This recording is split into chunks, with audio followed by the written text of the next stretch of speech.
Thank you. I know that this is a fairly tight-knit fraternity, so you probably know each other well enough anyway, but in case you want to find the balancing ball to find out something about the individual background, it is in the program material. And we will have 3 speakers who will go forward. So I'll follow the format that you see on screen. And we decided that for want of any other intellectual discipline, we will just proceed in the order in which it appears in the program. So I'll introduce each speaker. Larry Baxter is going to be first. And so Larry will talk, and then I'll introduce and follow up. And then we'll have time at the end for some questions. I asked with the czar of the program, Ralph, about what we would be doing since we fell a little bit behind schedule, which this panel is about corporate law and very organized in this group. We want to know what's going forward. And we have a special dispensation. We can go up to about 12:30 at the outside, 12:35 for those of you who have to worry about running to your BlackBerries or phones or something, or other locations. We will do that. Larry, take it away.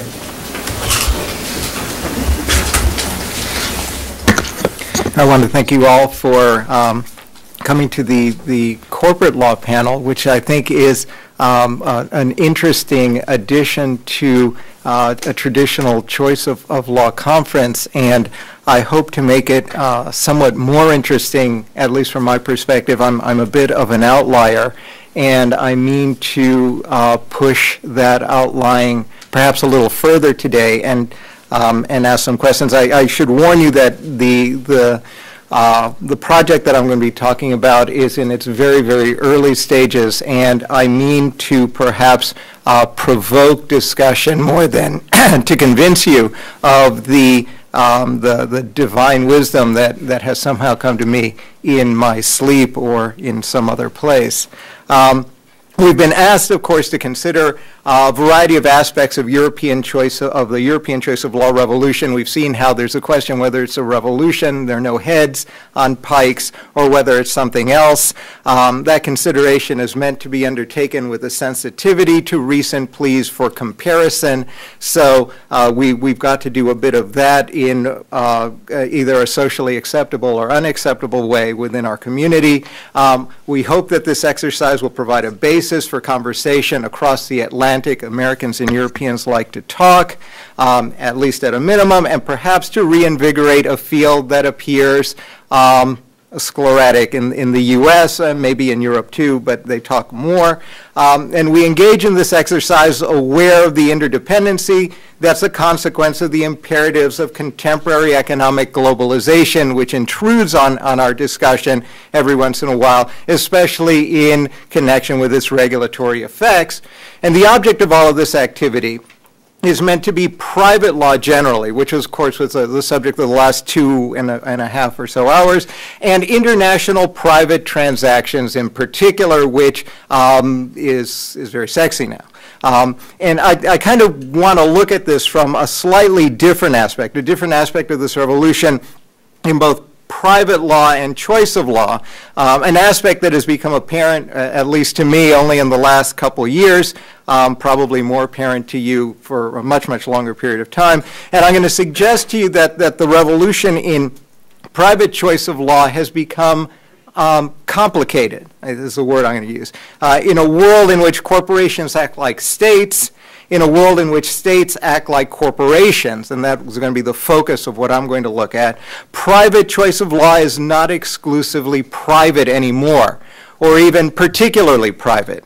My focus then is on the complicating factor of public authorities seeking the protection and advantages of private law in their non-sovereign activities. And in this respect, there has been a revolution of sorts in Europe, especially in the field of corporate regulation, but in the form of the golden share cases, which is the object of my study. In the form of these golden share cases, the European Court of Justice, this revolution has perhaps considerable conservative tendencies, tendencies that may seek to rigidly maintain the nice, safe, traditional barriers between public and private law, but which ignore the changes in the reality of the character of public and private institutions. So I'm going to suggest to you that the new choice of law revolution requires incorporation of public authorities as private actors in private law with public effects across borders. And this choice of law, in the case certainly of corporate regulation, is an instrument of regulation itself, but the regulatory function involves the use by public authorities of private law for public ends. I'm going to go public, private. It's going to get confusing. Everyone is confused, including the Court of Justice and the AGs. Should public law apply? Should private law apply? Should the form of governmental action make a difference? Or does only the effect of the action determine the availability of private and public law as a standard for governing the actions contemplated by a state? That's sort of what I'm going to look at. And so what I hopefully conclude is that the field of private choice of law is no longer a closed system in the context where public and private merge, and where the meaning of regulation, which is the object of a lot of these golden share cases. What does it mean to regulate? We're no longer in the nice, safe, comfortable civil law post-French Revolution world, even in Europe. The meaning of regulation and jurisdiction have become fuzzy. Are you a state? Are you not a state? Are you a territory? Are you a person? We go back to the notions, now inverted, of the king representing both territory and body, and which is it? When you cut off his head. The ultimate issue then of choice of law may be choice of field as well as choice of law. And so that's what I'm going to look at. And I'm going to, in the paper, which is very long, I'm going to try to just tease some of the main points out. And ask a lot of questions. I'm going to describe the development of this of a private law of public entities through the lens of the golden share cases. We're going to look at the case law, but particularly interesting has been Advocate General Maduro's recent opinion in the Milan case that came down in December of last year for creating a foundation that might be useful, not in the context of the old desocialization of Europe. I mean, the golden share cases are to a large extent backwards-looking jurisprudence. How do you take care of the debris of the now discredited socialist orientation of Western Europe? But they do lay the foundations for much, much more interesting questions that I want to look at next, which would be the heart of this paper, assuming I get time for it. I want to share it with you. Given the developments in golden share, given the developments in this harmonization, this privileging of capital within Europe, three interesting instances come up that affect not only Europe but the United States. One involves the purchase of a share of a company within the borders of the company doing the purchasing. I'm going to look at that first. What happens if the Italian government buys, I guess Parmalat is still in Italy, buys a share of Parmalat, or buys a 20% stake, or buys a 70% stake in Parmalat, in the market or in a private transaction, without the benefit of, as in the Milan case, any additional nice, useful and privileging provision in the civil law that might give them an advantage. What happens in that case? To what extent? What law applies? The second and much more interesting question from my perspective is what happens, and I use this deliberately, if Norway decides to buy Renault or Jaguar, and buys it on the private market or buys it in a public, assuming it was public, Jaguar, it's not, buys a company in the market or buys it in a private transaction. So you've got one, in a domestic purchase, private. Second, purchase outside of the territory by a public authority as a private actor. And then the use very actively of that shareholding for purposes of fomenting corporate responsibilities and the like. And I use Norway for that very purpose because that's indeed what they're doing with their very, very large pile of money. They and CalPERG in California have gotten together and are going to reshape the world of corporate governance, if not through their legislature, through their shareholder activism. And the third and the most frightening for the Americans, of course, is a purchase of a company or company shares either in a market or outside the market through what people have called sovereign wealth funds or mutual funds. You get 2 or 3 countries come together to do this. My favorite nightmare scenario in the American context, of course, is ALBA, the new Bolivarian alternative to the American free trade movement, gets together with Venezuelan money, buys Alcoa, and promptly shuts it down, shuts down its smelting facilities to rebuild them in Cuba. As a private shareholder, private party. So we're going to look at that, and we're going to see to what extent the golden share rules help us figure out to what extent they've developed a kind of a jurisprudential basis for thinking of those transactions. If they were private transactions, we'd be in a very comfortable, kind of relatively boring realm. We all know the answers more or less. We know the issues. It's no big deal. You choose your policy and you move forward. But you've got a state involved here, which makes things, I think, a little bit more interesting. We're then going to look at the American approach, which is substantially more hands-off. Until they woke up from that nightmare about Venezuela buying Alcoa, and now is perhaps becoming, certainly having been stung by the Norwegians, as they were recently when Norway dumped Walmart on the grounds of human rights violations, and the American ambassador was all over the Norwegians for asserting indirect regulatory power in a mean and unfair way. We'll look at what the Americans may contribute, and then for us, I guess, in this group, the much more interesting nexus is having posited all of this, the extent to which this conversation can't occur in a vacuum. In this case, dealing with the potential inconsistencies of whatever approach you apply to regimes, developing regimes, hundreds of year old developing regimes of sovereign immunity, of internal corporate regulation, of sovereign debt, and rules, and more interesting now, the rules coming out of the international community, and in particular the IMF and the World Bank, who, at least with respect to sovereign wealth funds, have become much, much more interested in creating a law of. So you've got public law, private law, choice, but choice here not understood as, am I going to choose the law of Belgium or Italy, am I going to choose the law of Kenya or Chile, but in terms of a choice of the character of the body, which leads to a choice of the law to apply in the context in which the law to be applied is not necessarily jurisdictional or territorial, but is field-oriented or conceptual, public, private, blending, or the like. And so that's kind of it.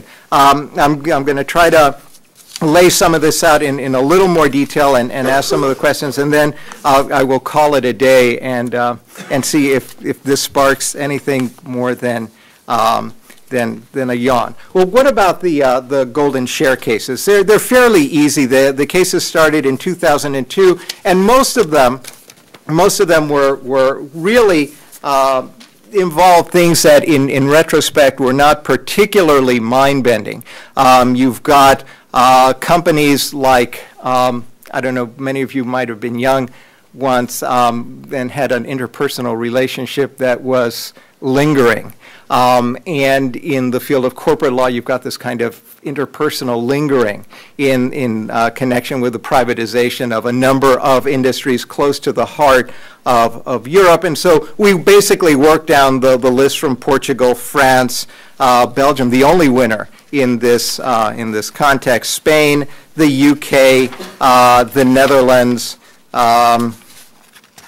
Germany, which was an interesting case in its own right, but I'm not going to spend a lot of time on that, and the last one, the Commune of Milan. And the form in which these golden shares took were really came in two varieties. One was the creation of a stakeholding, quote unquote, by legislation. The other was the stakeholding by creating a share, either a nominal share or a real share, a share that might have traded, but for the fact that that national law did not permit the trading of the share, but something that kind of looked like a share. In the U.S. it might have had an eagle.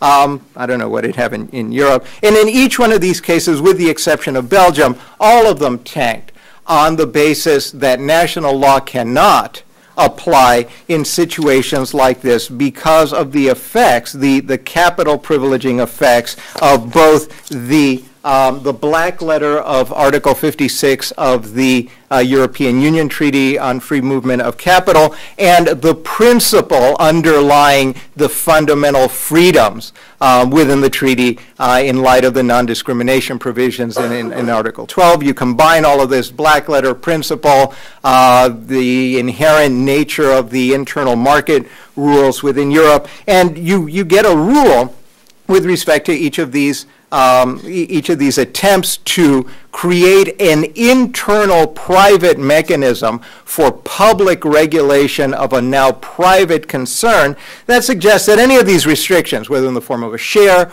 or not of a share, in the form of legislation or in the form of internal organization. The Milan case was particularly interesting because there you actually had shareholders get together and amend the articles to privilege the commune. Of course, that was permitted because of a modification of Italian law, but there you have it. They attempted to cross their T's and dot their I's. And the rule was that they're liable, that these restrictions are going to fall, whatever their characterization, substance over form, if they're liable to prevent or limit the acquisition of shares in the undertaking concerned or to deter investors of other member states from investing their capital. And it was determined that any time the state came in as a shareholder, a real shareholder, a pretend shareholder, anytime the state came in, that investors would be scared away. Now, the interesting part of this comes with the justification for this rule. It's easy enough to talk about this in this context, but in the Milan case, Advocate General Maduro actually laid out a fairly interesting and theoretical basis for dealing with the conduct of public bodies in this private sphere. And it basically took three forms. One, he suggested that private entities, private authorities, can never act privately. A public authority is always a public authority, and no matter what it does, it will be a public authority. It regulates either directly or by its very conduct will regulate indirectly. Now, of course, private people by their very conduct regulate indirectly as well. I've written about that in other contexts and indeed have created vast regulatory systems to which most lawyers don't pay much attention to, unless, of course, the state mimics the private individual and does it, and you can't do that because these are public bodies. Even if they're acting as private bodies, they're public bodies. The second point he said was, so you got a public body is always a public body. The second point, which was more interesting, was that because you've got a public body, whether acting publicly or not, that's a public body, it will always be bound in its public or private activities by the treaty provisions to which it binds itself. It can't pick and choose. You can't be a person under the treaty, an object of the treaty for one, or a subject of the treaty for another. So it applies ratione personae. But, he said, it may not apply in practice. There was a distinction he makes with the ratione materiae, limiting the application of Article 56, and suggests that if indeed a public body might, by following the rules and being a absolutely private person, playing by the rules created by the private bodies, and not messing anything up, that a public body might find itself available to reap the benefits and protection of private conduct and not fall outside of Rule 56. So you've got four things going on here. To the extent that he tells us anything, he's suggesting that public bodies may act privately or may reap the benefits of private conduct if they are engaging in ordinary or private activity versus activity that's privileged by legislation, that if their conduct is investment maximizing rather than regulatory in effect, they might be treated as a private body, but regulatory effect might be determined on a case-by-case basis. Something like shareholder activism may be regulatory, even though it's not if undertaken by a private individual. Market-enhancing behavior versus market-controlling behavior is another touchstone of Maduro's notion. I got 2 minutes, so I'll make this fast. and then control of the playing field versus participation in it all seems to be the touchstone. Well, if that's the case, and that's sort of where we're moving in the context of developing a European notion of the interplay of public and private law in the private activities of public entities, then what happens if Italy buys Parmalat? Right? If they buy a minority position, or if they buy a majority position, I think clearly if you apply Maduro's view, you can't, a public body cannot buy a majority position and not fall within Article 56. But can they buy a minority position? Well, the answer may depend on whether or not they behave. If they engage in public shareholder quietism, maybe they'll be permitted to do that. But the minute they exercise any private shareholder right, they're going to bump up against Rule 56. And that creates a different class of private activity for a private player in a context in which states are doing this more and more often. More interesting, of course, is Norway buying Parmalat. Right? It's Norway's pension plan is a state-created investment entity. It's special legislative privilege. It is not subject to restrictions in the form of ongoing return or capital adequacy requirements, and it has said that its sole purpose, or its principal purpose, besides making money, is to change behavior of corporations over which Norway does not regulate. A very active program of shareholder, corporate shareholder corporate responsibility. Is that a private activity? Under Maduro's view, no. The interesting question, can Italy prevent Norway from coming in and buying those shares and survive under Rule 56? Maduro's position might suggest yes. I would suggest that the answer ought to be perhaps a little more complicated, and perhaps Italy ought not to be able to do this. And I think I'm done. There are a number of other questions that proceed from this, but if you're interested, we can talk about it later. Thank you. Thank you.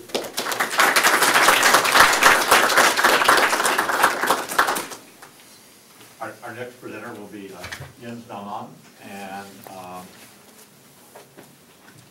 I'll continue to be the discrete timekeeper. Okay, I'll try to do my best as well. Okay, so in corporate law, the situation is a little bit specific in that the corporate choice of law rules are really easy, both in the United States and Europe. So I will talk about something which is a bit of an adjacent issue. I'll talk about how jurisdiction rules work together with a choice of law rules, and I'll explain how there might be some room for improvement here. Now, as sort of those of you who have dealt with corporate law before surely know, it's long been the tradition in the United States that corporations can basically choose the applicable corporate law. Why is that? Well, we simply apply the law of the state of incorporation. Now, are there some exceptions to that? Yeah, there are, right? So New York, California have enacted what are so-called pseudo-foreign corporation statutes, and yes, they will apply some of their law to you if you are small enough and if you do most of your business there, and if you're not traded on National Stock Exchange. But, you know, in principle, that's more of an exception, right? The general rule, again, is we apply the law of the state of incorporation. What's even better from the corporation's perspective, if you no longer like that law, you can change it, right? You simply go to another state by way of reincorporating. You do that by setting up a corporation there, merging with that corporation, and there you go, you have the new law. Okay. And what's even better from some people's perspective, me included, is that states actually have some incentive to attract corporations. There are so-called franchise taxes or franchise fees, whatever you want to call them. You can tax your domestic corporations, and that, of course, gives you an incentive to attract more corporations. And ideally, that gives you an incentive to offer just the sort of law that corporations like. Again, all of this is completely trivial for corporate law people. Okay. Now, in the European community, the situation has long been different. Many member states apply what's called the real seat doctrine, right? So they said, look, if you have your real seat in, say, Germany, we apply German law to you. You know, you cannot escape that. You can try, you can run, but you cannot hide. We are just pitiless, okay? And the result, of course, was that corporations could not choose the applicable corporate law unless they were willing to move their seat. right? Now, if you were willing to move your real seat to England, that's cool, okay? But of course, the costs of that are so enormous that, nobody would do that just to get another substantive law. Okay, there was also sort of a second problem here, even if we had removed the real seat doctrine, which was, well, there were limitations on corporate mobility, right? It was not possible for a long time to be able to leave one state and go to another without incurring significant tax disadvantages. And so even sort of if the real seat doctrine had been abolished in isolation, you would still have the problem that, yeah, you can choose the applicable law at the moment you incorporate initially, but then if you want to change that later on, it's getting very expensive. Okay, but here comes our revolution, and our revolution basically means we moved a lot closer to the US system. Two sort of very important developments. One is, of course, the case law promulgated by the European Court of Justice in Centros in Inspire Art Übersehring, actually Centros Übersehring Inspire Art, I should say, where the court said, look, if a corporation has been validly formed in a given state, say the United Kingdom, then the other states have to respect that and have to apply the law of the state of incorporation. Okay, because the corporation that has now been validly formed enjoys the protection of the freedom of establishment, and the Germans cannot impose their own corporate law on that corporation, at least in principle. Okay, so that suddenly opened up the door for an initial ability to choose, right? Now a corporation, say a German firm that liked English law, could go to the UK, incorporate there, and then the Germans had to respect that. But of course there was still sort of the mobility issue. Can you change the applicable corporate law later on? Well, initially you could not without, again, dissolving the corporation, incurring tax disadvantages. But even that has been addressed by now on two levels. One is that we have a directive allowing cross-border mergers. Since we have another directive saying that cross-border mergers cannot be taxed, we now sort of have the framework at the secondary level to ensure that corporations can reincorporate.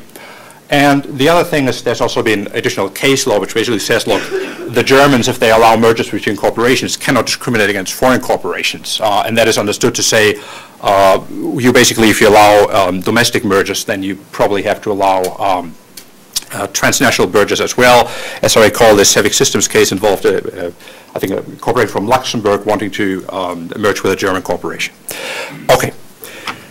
Now, where does it leave us? Well, the European community, there's still sort of a difference here, which is franchise taxes are still largely illegal, but there's still an incentive to compete in the sense that, you can argue that states have an incentive to create business for their corporate lawyers. Okay, is this whole thing beneficial? Again, very traditional, very long established discussion.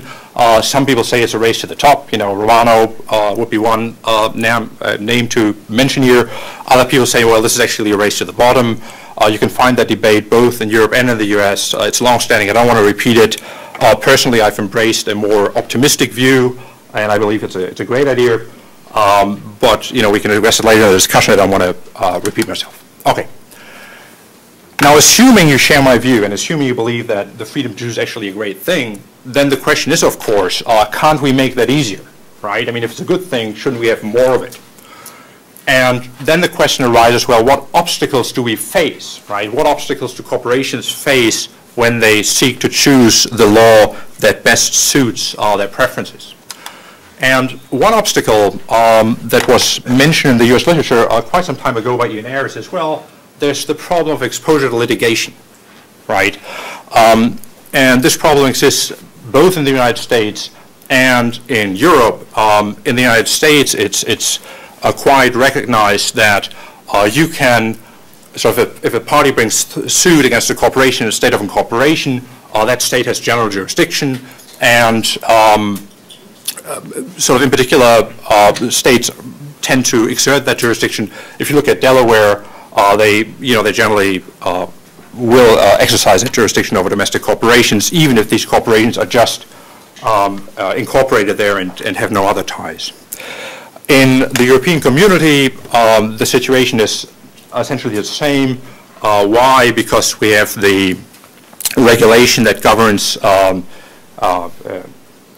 jurisdiction and recognition and enforcement of judgment in civil and commercial matters.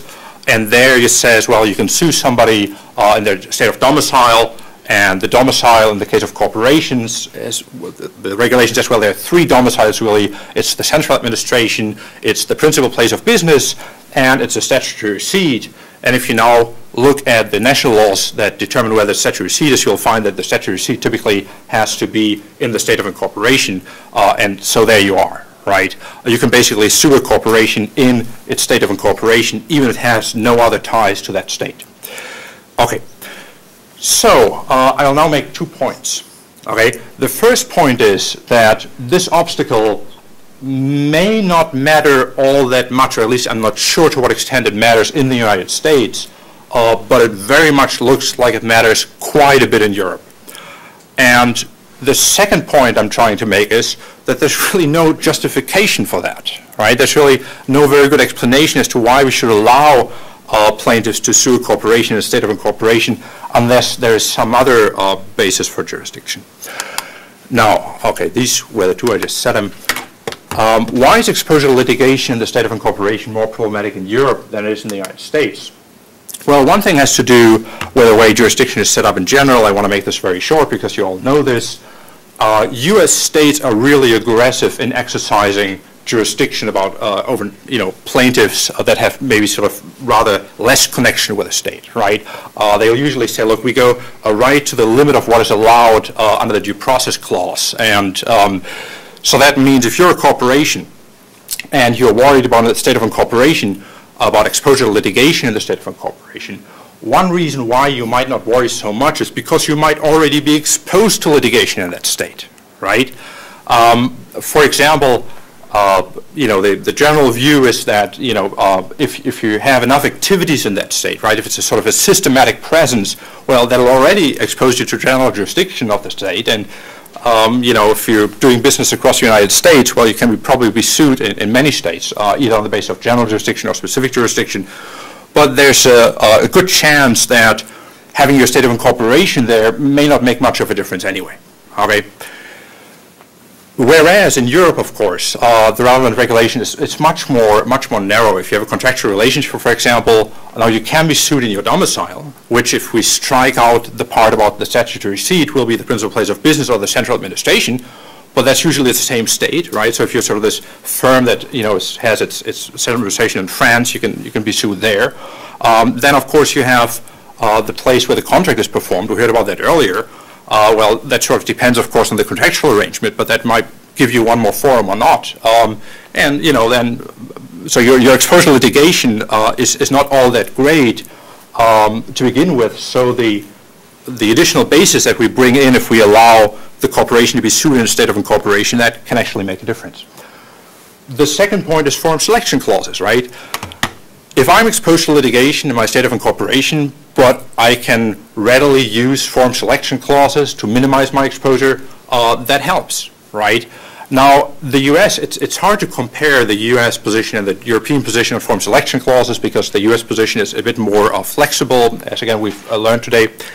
But it is clear that sort of in Europe, certain things, forum selection clauses are just not available, right? If you have a consumer contract, you cannot use a forum selection clause usually until after the dispute has arisen, unless, of course, it's a forum selection clause that adds a forum for the consumer.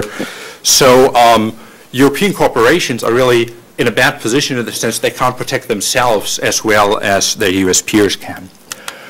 Okay, what else do we have? Okay, we have the forum nonconvenience doctrine, right, in the U.S., that is, right? Now, we shouldn't overestimate it. If you're sued in your state of incorporation, and your state of incorporation is Delaware, as it usually is if you're incorporated anywhere but at home, the chance that you'll be able to avoid being sued there by invoking forum nonconvenience, I'd say, is rather slim, all right? The formula that Delaware courts use to say, the overwhelming hardship, and, they don't go easy. So, okay, it may not help all that much, but it may help, who knows, in some cases where it's really, where the burden is particularly great, and as you all know, under the regulation, the council regulation, we simply don't accept the forum nonconvenience doctrine. So there's another reason why European corporations will suffer more from exposure to in the state of litigation than their U.S. peers. Then there's sort of the last point, which is the inconvenience of having to litigate there, the practical inconvenience, right? The question is, well, how burdensome is it to have to litigate in the state where I'm incorporated? And here again, European corporations are just in worse shape than their U.S. counterparts. Why is that? Well, there's a language thing, right? You may like UK law. I think that's a great law. And you may speak English, but your English may just sort of not be that good that you want to litigate with English as a language. And then, of course, there's the bias issue. And the bias issue is important in two ways. To begin with, of course, we have the bias issue in the United States. That's why we have diversity jurisdiction, and there's some empirical evidence that the bias, in fact, may be at least be perceived by the parties to exist. Okay, so you may have this concern. Well, if I'm sued in my state of incorporation, I don't really have any connections with that state, and the courts won't like me so much, maybe. Okay.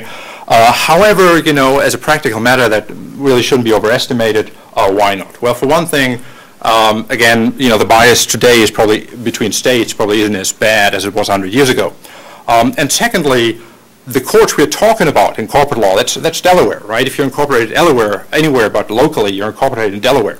And the Delaware courts know that Delaware is completely dependent on the chartering business, okay? So, whatever they want to do, they will never, ever want to do anything that gives rise to the slightest suspicion that they're biased against corporations that are only formally domestic, because if they did, this whole system would collapse and everybody would go back to New Jersey where they came from, and it's quite horrible for Delaware. Okay, so for that reason, sort of the bias issue shouldn't be overplayed in the U.S. Europe, however, is a different matter. First, national biases are probably stronger. The Germans in particular are not all that popular. But the other thing is we don't know yet where corporations are going to go. So the first leader in the market seems to be the United Kingdom. And for the United Kingdom, there may be some profit in the chartering business, but it's probably not important enough to impress every single judge or jury. So I'm more skeptical as to how ready UK courts will be to sort of avoid the bias problem. Okay, You have 5 more minutes. 5 more minutes, that's totally cool, because I have 4 more points. I should be in good shape. So the question then is, well, okay, so it is an obstacle, and it's probably, at least in the Europe, again, I'm unsure about the United States, but at least in Europe, I would say exposure to litigation in the state of incorporation is not pretty. And then the question is, well, is there a justification? Okay, maybe there's some good reason as to why we should allow that, despite the fact that it imposes a burden on corporations. Now, we have to recognize that, at least in principle, these norms are default norms, right? Because at least in principle, you can use form selections to opt out. So the question is really, what is the optimal default norm?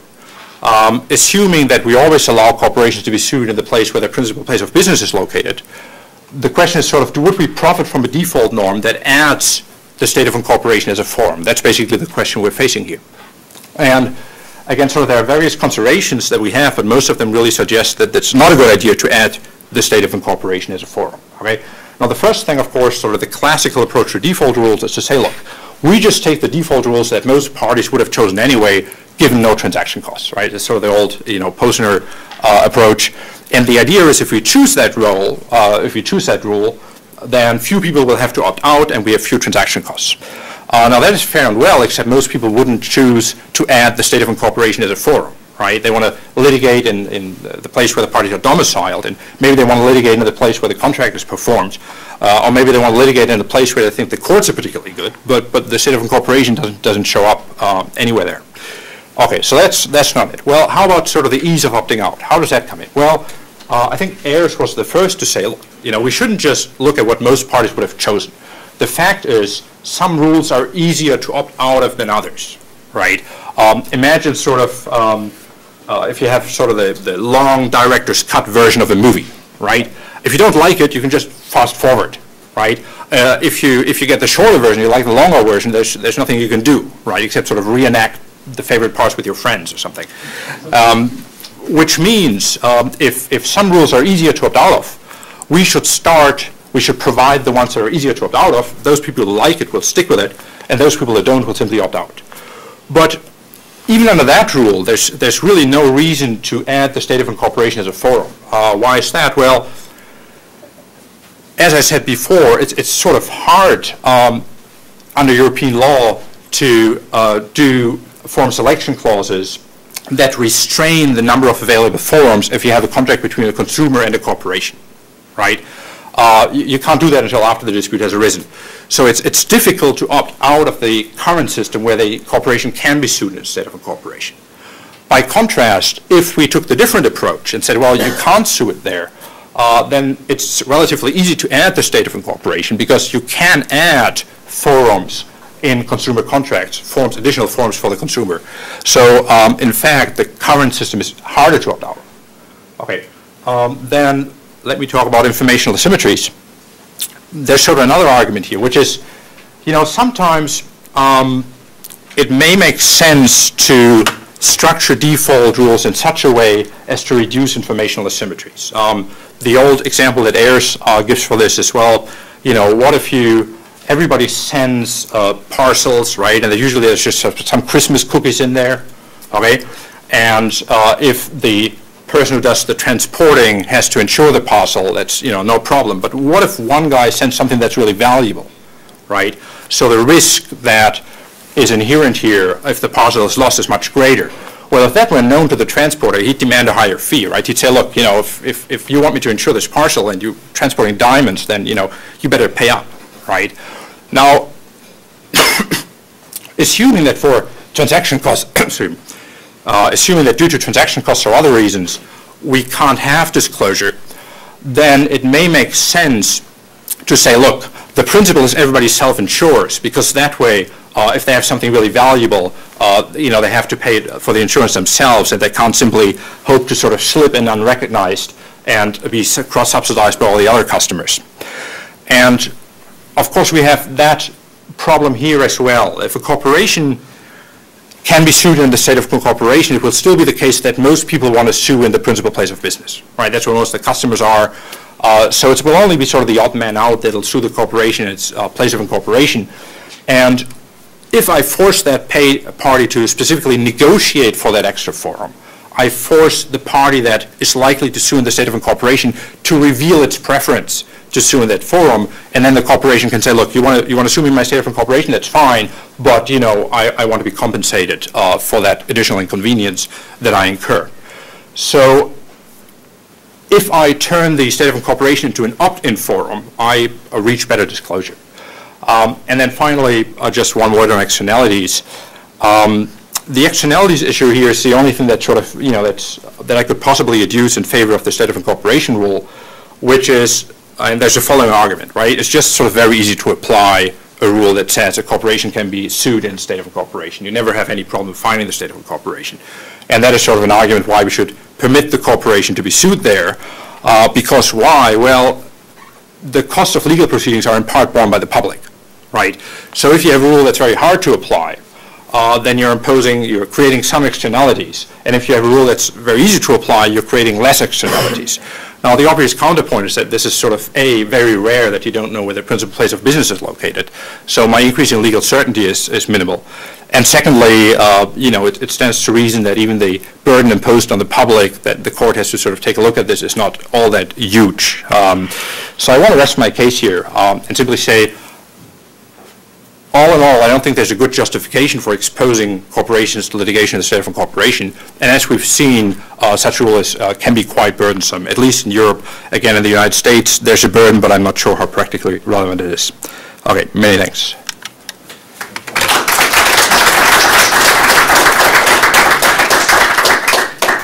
Onnig is our third presenter, and we have a hard row to follow because the others have divided so well by their time. Oh dear. Well, let's see, are we up? There we go. Okay, my topic is choice of law in capital markets regulation, and I assume the initial reaction to this is there such a thing as choice of law in capital markets regulation? Typically, when we think of capital markets, you're trading in securities of public corporations, there really isn't much judicial decision-making ex post. It's really a lot of structuring ex ante. We decide what we can control, for example, the choice of state of incorporation, or more likely the state where the corporation is reincorporated prior to an initial public offering. And then after that, given the alienability of shares, given the negotiability of shares, you're really not going to be able to control where they trade without significantly limiting the market for those securities. Second, in addition to the fact that there isn't a lot of judicial decision-making, for many of you, the topic of capital markets regulation is really an issue of public law. Nevertheless, I think from the perspective of a U.S. Law professor, it's important to think about choice of law issues, partly because there are significant private enforcement mechanisms, in particular securities class action litigation, based on the federal laws, based on the federal rules and regulations, and so it's important to think about the origins of the origins of our current capital markets regulatory system and where it might go to provide parties with some additional freedom of choice. Just to start out with some of the topics I want to cover, I will very briefly go over the current choice of law rules for internal affairs, since Professor Dammann has already discussed those. I will then turn to this idea of the vertical conflict between corporate governance rules established by states and securities regulations, which are now typically done at the federal or supranational level. Then I'll turn to the topic that, sort of the twist in this. What happens when you have multiple integrated markets and you're trying to create a super integrated global market? How do you choose which set of standards, which set of capital markets rules should apply to a multinational corporation engaged in capital raising across borders? And then finally, I will put forth some thoughts about how one might create a mechanism for balancing sovereign interests, perhaps including some aspect of issuer autonomy in selecting the law that applies in global capital markets. First of all, just to restate the basic internal affairs doctrine in the U.S., the law of the state of incorporation governs relationships between management and shareholders and among shareholders themselves, shareholders inter se. This is essentially what we talk about when we talk about corporation law. And as was mentioned, the choice of state of incorporation and the flexibility of reincorporation permits interstate competition for corporate charters. And again, one may differ as to whether or not this creates the race to the bottom or a race to optimality, but that's the current state of affairs. There have been challenges to the internal affairs doctrine. In addition to the California and New York statutes, the pseudo-foreign corporation statutes or the outreach statutes that Professor Dammann mentioned, there have been attempts, for example, by certain states to protect their resident shareholders in the context of hostile takeovers. So Illinois in the Edgar versus MITE Corp case had adopted a statute that was designed to protect incumbent managers against the possibility of a hostile takeover. Nevertheless, the internal affairs doctrine has essentially been cemented in U.S. law on various either conflicts of law principles or more typically constitutional suggestions. For example, under the Dormant Commerce Clause that states cannot unduly burden interstate commerce, under the Due Process Clause that there might be some element of surprise, for example, if established corporate governance rules were to shift, and finally, probably not as much, the Full Faith and Credit Clause, which is occasionally invoked, but largely not discussed in these types of cases. It was also mentioned, for example, that Europe is following this model. At least the decisions of the European Court of Justice interpreting freedom of establishment may result in essentially the same internal affairs doctrine that we have in the U.S. Centros and Inspire Art and Iberzering, for example, create the idea that one must, at least at the outset, honor the corporation's choice of state of incorporation.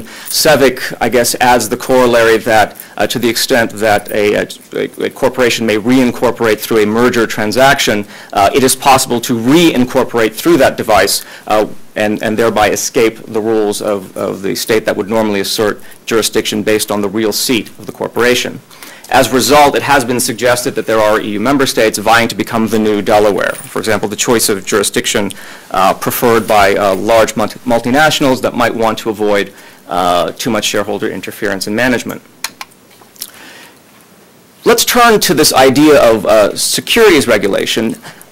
Unlike the corporate governance context, where we might think that the choice of corporation law is really a contractarian determination, it's a decision made by management and the shareholders and really doesn't have any public implications, securities transactions and securities issuers have typically been subject to choice of law principles governed by territorial concerns.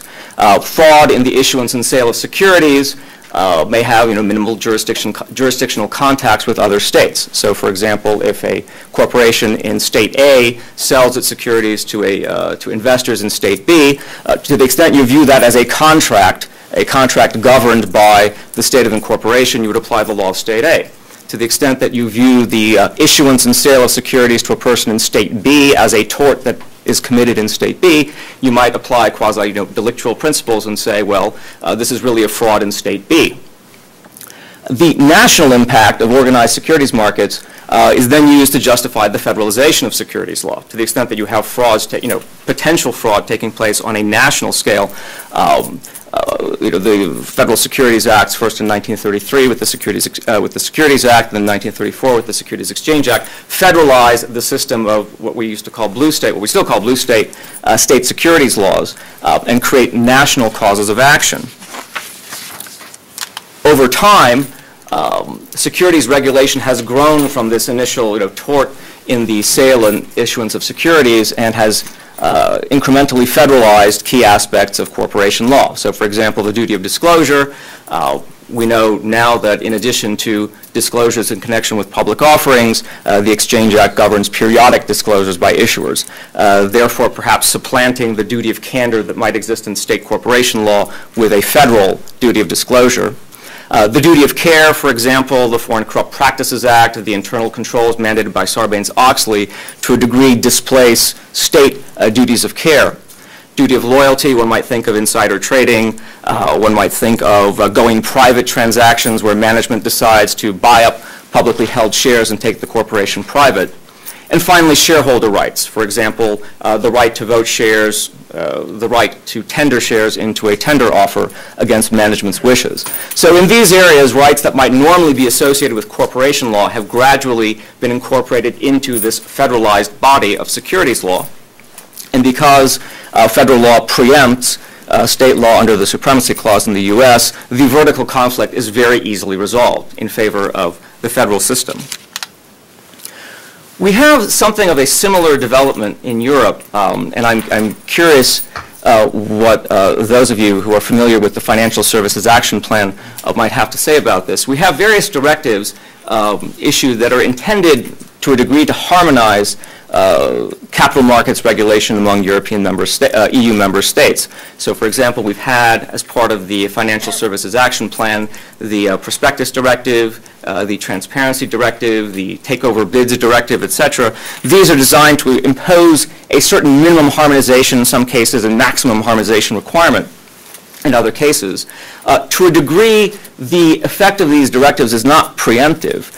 There is significant leeway left to member states to scale, for example, the degree of protection involved in control transactions. There have been specifically negotiated exceptions for worker participation rules and minimum capital rules. But generally, the effect is to try to create an integrated market of the sort that U.S. securities law has created without completely eliminating some issuer autonomy, without completely eliminating the sovereign interests of member states to set their own rules for corporate governance. So what do conflicts in capital markets regulation center on? To the extent that we have two systems, for example, the U.S. system and the EU system for capital markets regulation, where do they differ?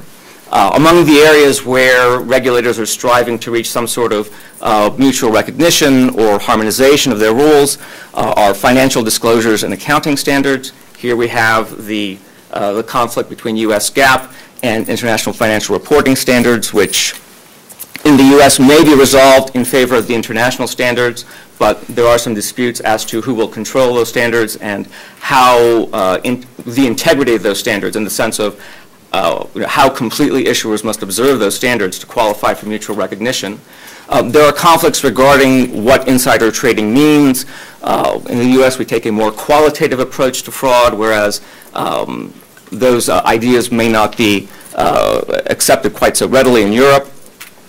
There is the scope of anti-fraud litigation and enforcement in the U.S. to the extent that private securities litigation is, if not encouraged these days, still permitted and still quite potent. Exposure under Rule 10b-5 creates a significant difference for corporate issuers. Directorate auditor independence rules. In the U.S., we favor independent boards. In other countries, we might want employee-worker participation in management. And finally, the conduct of takeover and going private transactions. How do we deal with the situation where a corporation in one country wishes to take over a corporation in another country? What are the regulatory incentives? Well, it's a bit tough to come up with a complete list. Obviously, there is the incentive to give one's domestic investors and issuers access to an integrated market, the idea being that if we have a global securities market, we can create the ultimate diverse portfolio and improve the allocation of capital to corporations. Countervailing interest, of course, is the protection of domestic investors. To the extent that a foreign regime is not perceived as being sufficiently adequate, one might want to extraterritorially apply one's own regime whenever there are the requisite minimum contacts. There is also this element of promotion and control of domestic standards, to the extent that the SEC and the FASB have devoted significant resources to establishing domestic accounting rules, domestic auditing standards. To what extent do we want to cede that to IFRS and international auditing standards? Promotion of domestic markets, think about favorite exchanges, the New York Stock Exchange, Deutsche Börse, NASDAQ, LSE, you can list the major markets in the world.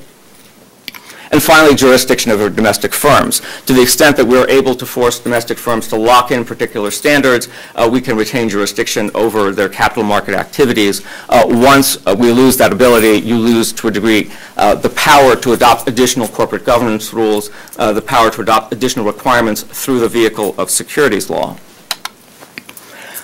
Again, some of the ideas that are commonly invoked, there's no need to go through these go through the application of these in individual detail.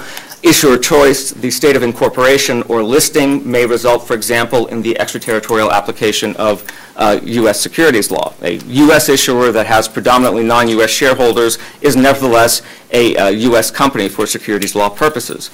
A company that is incorporated abroad, a majority of its shareholders are abroad, and yet chooses to list in the United States has made an affirmative decision to come subject to U.S. Securities law under Section 12B of the Exchange Act. We also have various territorial concepts, right? The real seat of the securities issuer may be invoked, for example, to decide whether one is a foreign private issuer for purposes of certain exemptions from corporate governance rules, or whether one is considered a U.S. domestic issuer subject to the full panoply of corporate governance rules. Territoriality is invoked frequently in the context of securities litigation. If the conduct or effects of securities transactions are felt in the U.S., then 10b-5 might apply, even if there's no other nexus with the United States. Finally, we have, at least in the context of competing standards, these emerging notions of reciprocity. The SEC has for a long time resisted granting home country recognition to other capital markets regimes. More recently, it's been making favorable noises about recognizing substantial compliance by issuers who are subject to regulation in the EU, for example. Conversely, in the EU, there is this idea that they can grant home country recognition to equivalent regimes, and the question is whether the U.S. will be recognized as an equivalent regime for accounting purposes or other regulatory purposes. And of course, within the EU, you have the idea of passport rights, which is the ultimate embodiment of reciprocity. So, can capital markets regulation be improved through choice of law mechanisms? Here's where I kind of go off the deep end, right? Do we try to preserve a variety of regulatory regimes, or do we move toward a common standard?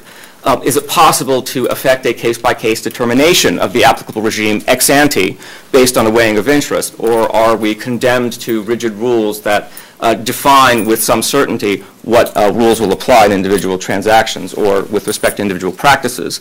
And can we identify an institution, for lack of a world tribunal or judicial system, competent to interpret and administer such rules subject to regulatory oversight? Here's an idea, right? The idea would be that to the extent we have globally regulated stock exchanges, exchanges regulated essentially by the regulatory bodies of multiple nations, we might be able to create a choice of law mechanism using exchange listing as a proxy for ex post judicial determination as to the applicable capital markets law. We know that, for example, governance rules are negotiable in the listing process. Prior to Sarbanes-Oxley, for example, the New York Stock Exchange would often water down or renegotiate its listing standards for non-U.S. companies. We know that listings may be tiered based on the size of the issuer, the number and sophistication of its shareholders or security holders, the type of business, and so forth. So, for example, in the U.S., there's the New York Stock Exchange and the global tier of NASDAQ, and then we have Amex, which is kind of considered a stepping stone on the way to the New York Stock Exchange, now part of the New York Stock Exchange as a result of that acquisition. We have the NASDAQ small cap market, we have the regional exchanges, and so forth. Am I out of time, or just 5 minutes? Okay, I'm almost done. Of course, I'm talking very quickly, so. So you have listings that are tiered based on the size, number, and sophistication of shareholders, the type of business, and so forth. And we also know that regulatory status may differ across exchange tiers. For example, to be entitled to preemption of state securities law, a U.S. Issuer must belong to one of the top tiers. So, for example, small capitalization securities may not be entitled to preemption of state law because they don't qualify as covered securities, whereas top tier securities in the U.S. would be entitled to preemption of state law. And finally, there is this sense that to the extent we have cross-border exchanges, the New York Stock Exchange effectively combining with Euronext, the possibility of mergers involving NASDAQ and other major stock exchanges, there is going to be the move toward recognition is compelled, as is reflected in the pronouncements of securities regulators on a repeated basis in recent years. So, what might this look like? Well, you could imagine the exchange as the choice of law arbiter, essentially an exchange making an ex-ante determination as to which body of capital market law should apply, notwithstanding what other bases there might exist for a regulator to assert jurisdiction over a particular issuer. To do so, you would have to have, for example, provide global investors, essentially U.S. investors, EU investors, investors in other countries, with the opportunity to participate in a national market tier subject to national rules. So, for example, a U.S. investor must be able to participate in an EU market tier subject to EU rules, and that would include the full scope of its conduct regulating rules as well as anti-fraud provisions. You might also need, as part of the system, the possibility of qualified issuers in lieu of cross-listing on multiple exchanges, as we have today, and becoming subject to the rules of multiple exchanges, to list on a single market and exclusively subject to that market's rules. So, for example, you might imagine the top tier of global issuer might be exempt from a U.S. securities law if it trades on an EU market tier, or a top tier European firm might be exempt from the EU capital markets rules if it's traded on a U.S. tier. And then finally, you would probably need some sort of mechanism for modifying the initial listing determinations based on, for example, changes in the composition of the shareholder base. As a result of acquisitions, you might see that the seat of the corporation has crossed borders, or that the predominant weight or the predominant jurisdiction of its assets is in another state, and so forth. So how might one create mechanisms for modifying that determination? It could be by appeal of an individual regulator. A regulator might, for example, threaten to withhold the exemption from domestic regulation to the extent that it feels that certain minimum standards aren't met. You might also have shareholders, imagine, for example, a 10% minority rule that says 10% of the shareholders may petition for a modification of the initial listing determination if they feel they would benefit from the protection of either their domestic law or from the law of another jurisdiction. So that's pretty much the idea, and I'm curious if you have any thoughts or questions on that. Open it for questions. Ripstein had the fast hand. Okay, well, first, actually, a question or point for Jens about your, maybe there might be a systemic justification for adjudicatory jurisdiction rather than looking to specific interests of the parties, which is that if you say that you get adjudicatory jurisdiction, you obviously give the state, it might lead to the application of that state's law. So you get jurisdiction and Delaware application of Delaware law, and then you get incentives by Delaware once corporations have incorporated in Delaware to shape their laws so that the laws won't deter the corporate. So there are other laws, they're non-corporate laws, so corporations won't be deterred from incorporating by some problems in the non-corporate system. So the basic point is that you might want to use adjudicatory jurisdiction as a way of providing these kinds of lawmaking incentives.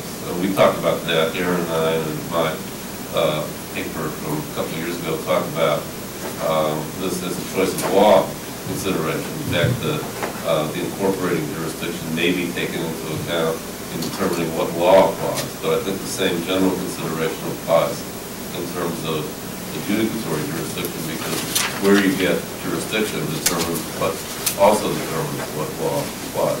Now, and then I'm going to go right over to a sort of an unrelated point to Onnig, and that is, I'm just wondering where party autonomy fits into your analysis. So you're talking about using these various devices for resolving conflicts of laws, but I mean, you could resolve the conflict just by instituting a Romano, type regime and letting them choose their regulatory jurisdiction. And I don't think that there's necessarily a division between, quote, corporate law and, quote, regulatory law. It's just all a question of, from a public policy standpoint, when do we want party autonomy to apply? And you don't necessarily get a regulatory versus corporate law distinction. So those are two completely unrelated questions, which I'm just stealing before, to ask both of them at one time. Yeah, let me answer maybe first, because I was the first person to be addressed. So first of all, you're totally right. The substantive law adds a complication, adds a dimension. Off the top of my head, you're right that by sort of bundling the two, right? By saying, look, you incorporate Delaware, you're subject to Delaware substantive law because it sort of flows from the fact that you're going to be sued there. By bundling the two, I see that I create incentives, but I would be reluctant to predict exactly how that's going to work out. And the question is, well, what do I gain? Okay, what do I gain by bundling that? Okay, so I provide some incentives for Delaware, but it's hard to predict where these are going. Okay, so Delaware might try to make that more friendly to the corporation, but do I really want that, right? Because once you're talking about substantive law, the law that's good for the corporation might not be the most efficient law, right? You might not want it. I'm just saying it's something to be taken into account. Oh, definitely, You're yes. giving it off the top of your head reaction, Yeah. and I think it's a sensible reaction, but it's not the only one. Yeah, no, that'll certainly have to be looked into, I agree. Right. As to the corporate and securities law divide, I mean, in theory, there need be no division. You could just have one body of law that combines aspects of both corporation and securities law. I guess the analogy I was trying to draw was from the outreach statutes. I mean, an issuer choice, a pure, portable reciprocity, or whatever you'd like to call it, the Romano approach in the international context, regime would have to rely on the assent of all sovereigns involved. And to the extent you have, for example, within the U.S. experience, states like California and New York objecting on investor protection grounds to the internal affairs doctrine, but for the existence of the constitutional sort of dampening effect of those outreach statutes, where is the guarantee that all sovereigns will assent to, the uniform law?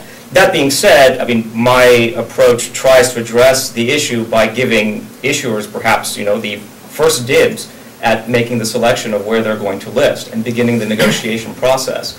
My supposition is that in many cases, unless an overwhelming number of shareholders exist in another jurisdiction or an overwhelming number of assets exist in another jurisdiction, the issuer's choice is largely going to dictate where the ultimate listing will be made, particularly if you view exchanges to be in competition with one another.